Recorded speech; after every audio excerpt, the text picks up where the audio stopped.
দাদু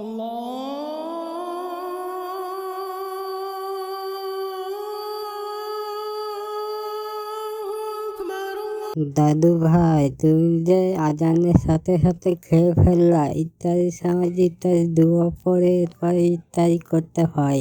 তুমি কি ইত্যাদি দোয়া বলেছ? দাদি, আমি তো ইফতারের দোয়া জানি না, আমাকে ইফতারের দোয়াটা একটু শিখিয়ে দাও। আল্লাহ আল্লাহ, কি বলো দাদু ভাই? ঠিক আছে, তুমি আমার সাথে সাথে পড়তে থাকো, আমি বলছি তোমাকে।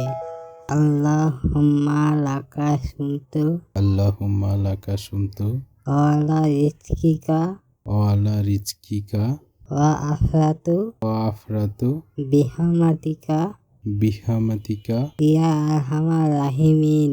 ইয়া আরহামার রাহিমিন। বুঝছো দাদু ভাই? এরপরে তুমি ইফতারি করবে, তাহলে আল্লাহর সন্তুষ্টি অর্জন করতে পারবে। ঠিক আছে দাদি, আমি এখন এই দোয়া পড়েই ইফতার করব ইনশাআল্লাহ। হে আল্লাহ, আমি তোমার সন্তুষ্টির জন্য রোজা রেখেছি এবং তোমার দেওয়া রিজিকের মাধ্যমে ইফতার করছি। रमजान